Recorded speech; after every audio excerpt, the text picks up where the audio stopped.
Graeme and Simon as well. I mean, you both had a fair bit to say about Ten Hag. Are you beginning to become a bit more impressed by what he's doing? I think it's still way too early, Jim. They did well for 30 minutes against Liverpool last week. They weren't great. I can't say how you can be great if you only have 30% of the ball. At the weekend against Southampton, what you can say is they're dogged, they're determined, got a bit more resilience about them. But results bring that as well. I mean, they weren't. It is Man United we're talking about. Man United have, like Spurs, like Liverpool, like West Ham, historically, have to play a certain way. Man United playing counter-attacking football will only take you so far. So I think there's still an enormous job to be done at United.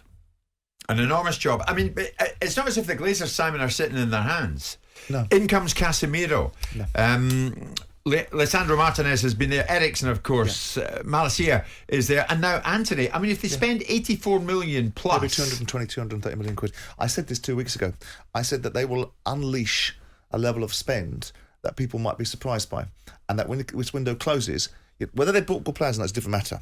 But this is not about the players they're buying. This is about the overall ownership of Manchester United, the share price, the positioning of where they are in the marketplace, the idea that people are convincing them that Man United can be sold for £7 billion rather than 4 or 5 billion quid, and the whole landscape. So when you talk about 230 million, as offensive as it is, because that's probably getting close to 60% of Manchester United turnover on transfer fees, this is the uniqueness of the Manchester Uniteds of the world, that they will make these statements of intent, and there'll be an element of signalling their intention at the same time as playing to the gallery. And then you have a backdrop of saying, well, what can the fans say now? Well, we know the mayor of Manchester will come out and say you've got to build a training ground and you've got to have a better stadium to be built in. But at the end of the day, it's about what you put on the pitch. The rest of it's background noise. Any statement Gary makes at the moment, he finishes with, they must go. They still need to go. Yeah, and there's an element of, he's probably right, because if you look at the absolute haulicks that Hicks and Gillett made of Liverpool, so close were Liverpool to going bankrupt and going into administration before Fenway took over, it was a change of ownership that kicked Liverpool on. So there perhaps does need a change of ownership to restart the pilot light inside that football club, because whatever made it great, whatever made it irrepressible, whatever made it undeniable has long since gone. It's not there anymore. So that may well come from a change of ownership, but here's the news flash for that particular little conundrum. They ain't going out the door for anything less than several billion quid. So in the here and now, £230 million, Ten Hag's got to sit there and go, well, that's not bad, is it? I've had £230 million of a spend. I've chosen the players that I want. Maybe I didn't get Frank de Jong, but I'm raiding and pillaging the Dutch league for players that I know. And Graeme, not departing the scene anytime soon, it would seem, is new acquisition Lisandro Martinez, who might not be the biggest, who is a defender, Now, Ten Hag is sticking with him and has said he will stick with him, but you've got major reservations, right? Yeah, I was watching the game at the weekend.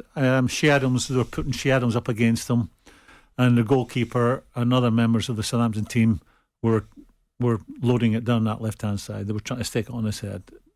He's vertically challenged.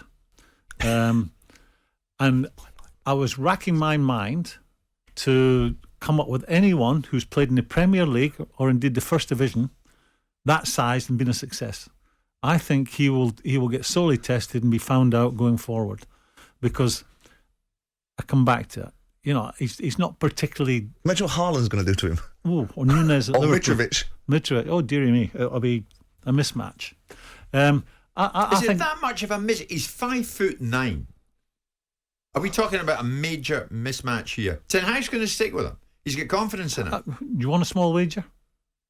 Well, he sticks with him. Has he not proven himself in the last couple of games? He might play him in certain games. I can't see him. Just name 3. Yeah. I mean, it's perplexing, isn't it? I mean, common sense prevails. When we sat here, and I've described... So do you think Ten Hag should throw Maguire back in? No, he might play him in certain games. How does he square this circle? I mean, how do you square this circle? In a joined-up room with grown-ups in the middle of it, right? Saying, you're playing in the Premier League, it's your first season here, you're learning the trade.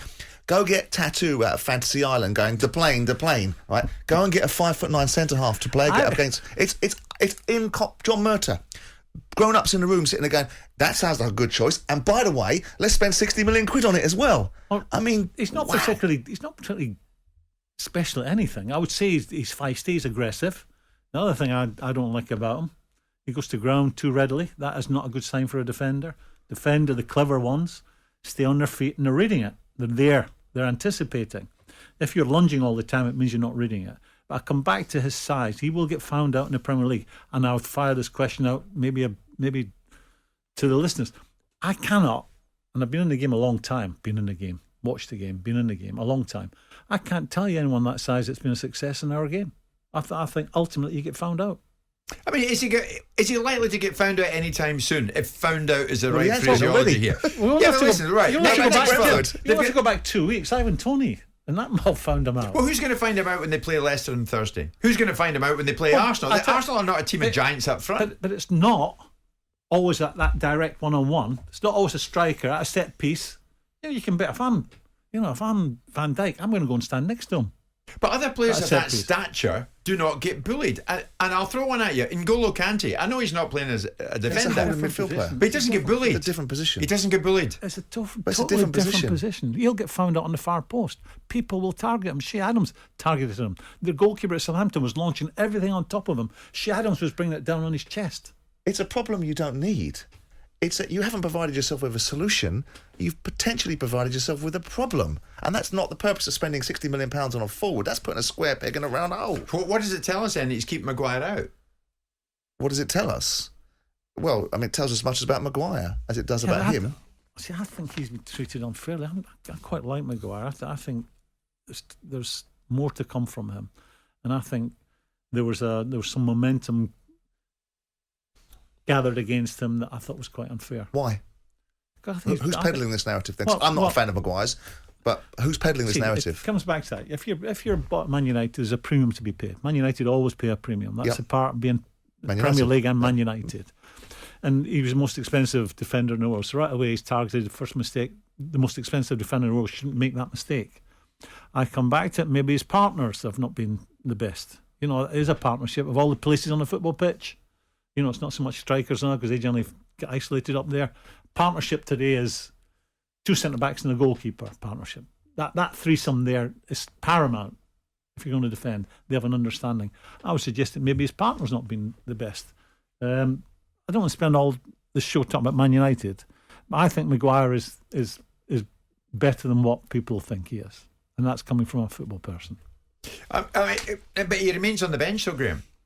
Well, I would suggest that I said 5 minutes ago when we started, I think Martinez may end up playing in midfield and they will move him if they want to keep him in the team because of his aggression. He might end up being a midfield player. But surely Ten Hag's doing it right, though, Graeme.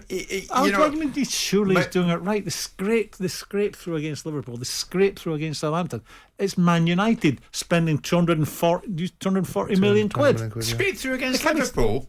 Yeah, they came out with headline. They did headline news. No, they did scrape through. All the experts said Manchester United were great against Liverpool. Do you think Cannavaro would play well? Do you think Cannavaro would play well? 30% of the ball against Liverpool. How can you be great without the ball? So that means that 70% of the game they were great without the ball. Sorry. Well, it depends how impactful that 70% possession was. If 20-30% of it is sitting in your half of the pitch, then that's not really relevant, is it? That's not Liverpool. But go back to the height thing. What about Cannavaro? He was a top centre half. I think he'd be bigger than Martinez. No, he's 176, same height. Well, I remember who was the Spanish. Could he have played in Premier League? I think looking at him on the pitch, he looks small to me. It's a bit like the French goalkeeper, Barthez. Yeah. They had him down at about 6 foot. But he wasn't. He was about 5'10". I wouldn't believe what you Google, like you just did. Yeah, but I didn't. I got one of my Italian friends to send it through. Pretend it hasn't, and he's got no Italian friends. But Maguire and Ronaldo, Graeme, Ten Hag has dropped both of them, Maguire and Ronaldo, and they've had 2 wins. Yeah, but have they played the kind of football and have they been exciting? Man United have a tradition of being one of the best teams to watch. United needed results. They needed wins. Yeah, I get that. Pragmatic. Be difficult. When you're going through a difficult time, and I'd say this to Steven Gerrard, when you're going through a difficult time, he knows the first thing you have to be is difficult to play against and difficult to beat. So that's where Man United are now in this journey they're on. They're difficult to beat right now. But it's a big part of it. Leicester and Arsenal next for them. Who's to say that Ten Hag doesn't keep this going? And doesn't keep it going the way he's doing it. Well, I'm sure we'll be talking about it if they are, and we'll be talking about it if they do as well. You're fed up talking about Manchester United, aren't you? Not Liverpool or Rangers for a minute. It's 11:45. Jim White and Simon Jordan. Monday to Friday mornings from 10 on AM, on DAB, via the talkSPORT app and on your smart speaker. talkSPORT.